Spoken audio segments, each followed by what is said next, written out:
A carton of teh botol a day keeps the doctor away. I'm gonna drink that. Are you seriously drinking that? Yes. You're supposed to say I'm surprised I'm not dead yet. I'm surprised you're not dead yet. Let's go.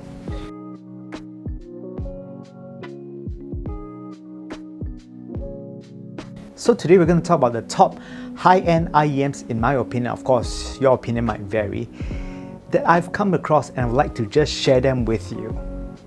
Now we start off with the Vision Ears EXT. I've just reviewed the Vision Ears EXT a few weeks back, and to me it is the definition of the Vision Ears experience.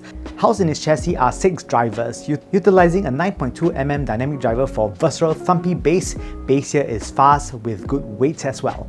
I know that being fast is good, but my girlfriend tells me otherwise. Sub-bass rumbles, to be honest, and I can hear it more on the EXT than being at a physical concert. Mid-range here is transparent and crystalline. There is a good level of airiness and positioning on it, and it is also very well defined. Vocals on the EXT have a very high level of detail that is clear and concise. It just pops right out of the supporting background. Treble is effortless, smooth with great resolution, utterly non-fatiguing, and you can go on for hours on end. Honestly, the EXT is not perfect. The only thing that kind of bugs me on the EXT is the physical fit, as the nozzle really make my canals really sore after a while. Moving on would be the Sony IER-Z1R. Now the Sony IER-Z1R is another endgame IEM that till this day still amazes me with its sonics. Featuring a full-range dynamic driver that handles bass with good authority while delivering full-bodied mid-range. Cohesively paired to a full-range dynamic driver is an armature that focuses on the treble. But Sony did not stop there. They realized that there is a need for airiness to enable the IEM to sound larger than its physical size. And as such, they developed a dynamic driver that acts as a super tweeter on the Z1R. Bass on the Z1R focuses on the sub-bass with good and natural decay. Mid-bass is a little tamer but still sounds natural. In the mid-range, vocal presence is slightly lower than that of sub-bass, but it is emphasized when it comes to female vocals. Texture is also king on the Z1R. Treble that is produced by the BA and DD Super Tweeter just gels cohesively and delivers a silky treble tone. The Z1R is a V-shaped IEM that sounds bigger than it actually is. I can see how many people will love this IEM. Again, same with the Vision Ears EXT, this IEM is uncomfortable to the ears and it is designed for people with elephant flap for ears. Now in terms of sonics, it is big, rumblicious and classic Sony. So it is quite unfortunate that I had to sell the Z1R away due to life, but no worries as I only spent 48 hours crying alone in my room about it. Moving on, the FiR Audio XE6. Now, as you guys know, FiR Audio was founded by the X64 Audio's CEO. They have launched a new lineup with the XE6 at the tip of the spear. Now, the XE6 features technologies including Atom, which is a pressure equalizing system to reduce pressure buildup in your ear, open acoustics where drivers are open as compared to traditional tube designs, while the chamber is used as a resonance chamber, as well as the very prominent kinetic bass. The most obvious feature here is kinetic bass, as there is a gaping hole on the side of the chassis which allows you to feel the bass frequencies. This is a minor sensation but adds a sense of space when it comes to tone. So as the name suggests, the XE6 features 6 drivers, one 10mm kinetic bass driver, one balance armature for lows, dual balance armature for mids, and one balance armature for highs, as well as one EST. All balanced armature and EST drivers are open acoustic drivers, so basically they are open and they do not use any sound tubes, right? In terms of sound, I would say that the XE6 is a warm monitor with full-bodied bass paired with treble that just leans a hair relaxed.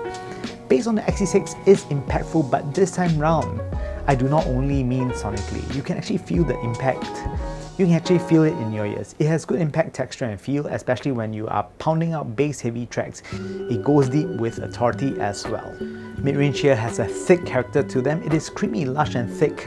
I enjoy music from Dynacral on the XE6. But as you know, with this style of mids, most do not come with a very cutting edge when it comes to speed. Treble is still very well extended and airy, but due to the perception of the mids, it isn't as apparent. It does not seem lacking. At the end of it, the XE6 is one for the atmosphere. How it conjures bass and giving a realistic thump is really commendable. And lastly, Campfire Audio's Andromeda 2020.